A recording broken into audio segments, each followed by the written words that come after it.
Gold coins versus gold bars. What should precious metal investors buy? Hey everyone, welcome back to the channel. If you're here, you're thinking seriously about physical gold investing. And you've probably asked, should I buy gold coins or gold bars? Today, we're diving into that question.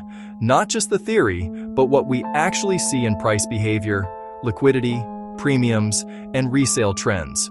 We will examine the fundamental comparison between government-minted coins and private mint bars. As gold and silver prices have evolved, the debate regarding which form offers superior utility for wealth preservation has intensified. While both vehicles provide direct exposure to the underlying spot price, their utility diverges significantly when analyzing acquisition costs, liquidity profiles, and tax treatment. Whether you are deploying capital into gold or silver, the choice between bars and coins will directly impact your net cost average and your exit strategy. In this report, we break down the data to determine which asset class aligns best with specific investment objectives in the current economic landscape. Why gold physical still matters. Before we talk formats, let's address why physical gold at all. Gold serves as a store of value and hedge, especially when paper markets swing and currencies fluctuate. It's been doing this for centuries. Record price levels have kept investment demand strong, even as jewelry demand softened. But how you hold that gold, coins or bars, impacts your cost, liquidity, and strategy. Investors often fixate on the spot price, but the real money is in the premium, how much you pay above spot. Bars give you more gold per dollar because of the lower markup. If you're investing a significant amount, that cost efficiency compounds quickly. We begin with the most immediate consideration for any investor, the acquisition cost, specifically the premium over the spot price. In 2026, market data indicates a stabilization in supply chains, yet the disparity between manufacturing costs for coins and bars remains distinct. For gold investors, the data suggests that bars are the superior vehicle for pure cost efficiency. Currently, gold bars typically command a premium of just 1 to 4% over the spot price. This low margin is driven by lower fabrication costs and the absence of seigniorage, the fee government mints charge for producing legal tender. Conversely, government-minted gold coins, such as the American Eagle or Canadian Maple Leaf, are trading with premiums ranging from 5 to 8%. While this spread may seem nominal on a single ounce, it becomes substantial when scaling a portfolio. The divergence is even more pronounced in the silver market. Silver bars are currently seeing premiums between 5 and 15%, with larger bars offering the lowest cost per ounce. In contrast, popular sovereign silver coins are carrying premiums of 10 to 20%. It is important to note that when purchasing coins, you are paying for three distinct attributes: the metal content, the manufacturing complexity, and the government guarantee of weight and purity. With bars, capital is directed almost exclusively toward the metal content. Therefore, strictly from a cost basis perspective, bullion bars provide a more efficient entry point for accumulating total ounces. Premium isn't everything. Liquidity, how fast you can sell, matters too. Acquisition cost is only one component of the investment equation. We must also analyze the exit strategy, which brings us to liquidity and divisibility. Liquidity refers not just to the ability to sell, but the ability to sell quickly at a fair market price without friction. Sovereign coins hold a distinct advantage in this category. Because they are legal tender and recognized globally, they are universally accepted by dealers and private parties with little need for assay or verification. A 1-ounce gold eagle or a tube of silver maples can be liquidated instantly in virtually any jurisdiction. Furthermore, coins offer superior divisibility.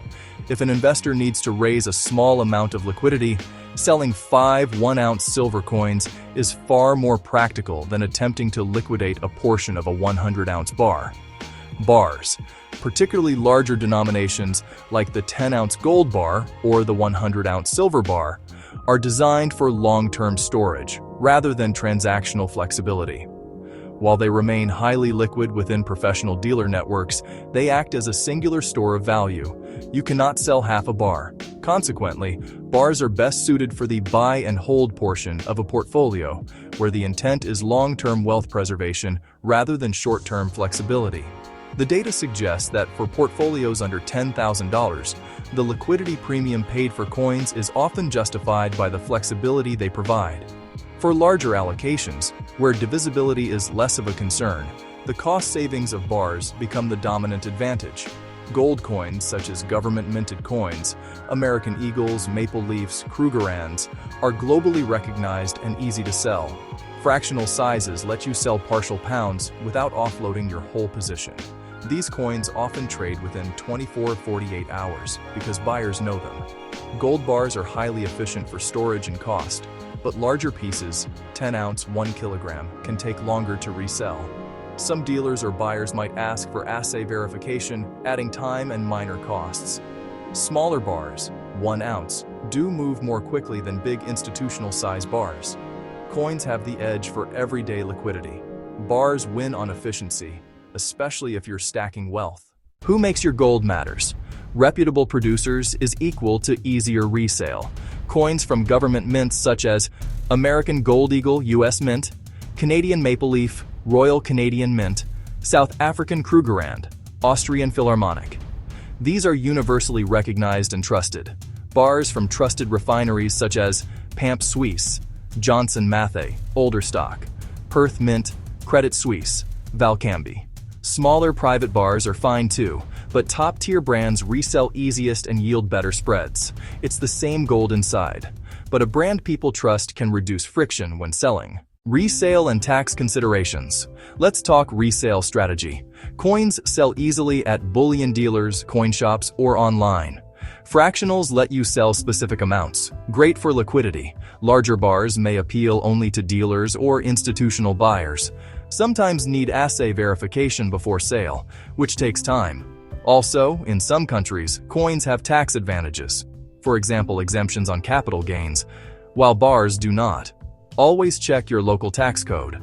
Moving to the regulatory landscape, we observe widespread misconceptions regarding the taxation of precious metals. It is critical to clarify that, in the United States, the Internal Revenue Service does not distinguish between coins and bars regarding the rate of taxation. Both physical gold and silver, whether in bar or coin form, are classified as collectibles under the tax code. This means that if held for more than 1 year, any capital gains are taxed at a maximum rate of 28% rather than the lower long-term capital gains rates applied to stocks or bonds. If held for less than 1 year, gains are taxed as ordinary income. Therefore, choosing a bar over a coin does not offer a direct tax rate advantage for U.S. investors. However, there is a nuance regarding dealer reporting requirements. When selling specific quantities of certain items, dealers are required to file Form 1099-B. This rule applies more frequently to certain bullion bars and specific coins like the gold Krugerrand or Maple Leaf when sold in bulk. But notably, the American Gold Eagle is exempt from this specific dealer reporting requirement. As always, we recommend consulting with a qualified tax professional to understand your specific liability. When it comes to portfolio strategies, it is advisable to consider the hybrid strategy where you keep 20 to 30% in coins for liquidity and resale flexibility, and put 70 to 80% in bars for cost efficiency and long-term storage. It's a balance between premium cost and sellability. For the new investor or those building a foundational position, sovereign coins offer the optimal balance. The slightly higher premium is the cost of insurance. Purchasing high divisibility, instant recognition, and legal tender status. This flexibility is paramount when the total ounce count is lower. Conversely, for high net worth individuals or institutional capital looking to deploy significant funds, the bar market is the mathematical choice. When purchasing 100 ounces of gold or 5,000 ounces of silver, the premium savings achieved by choosing bars can amount to thousands of dollars, effectively granting the investor free ounces compared to a coin-only strategy. A balanced approach often utilized by precious metal investors involves a tiered strategy of maintaining a liquid foundation of sovereign coins for immediate accessibility, while allocating the bulk of the portfolio's weight into low-premium bars for long-term efficiency. So, gold coins or gold bars? The choice between coins and bars is not binary but strategic. The right answer depends on your goals.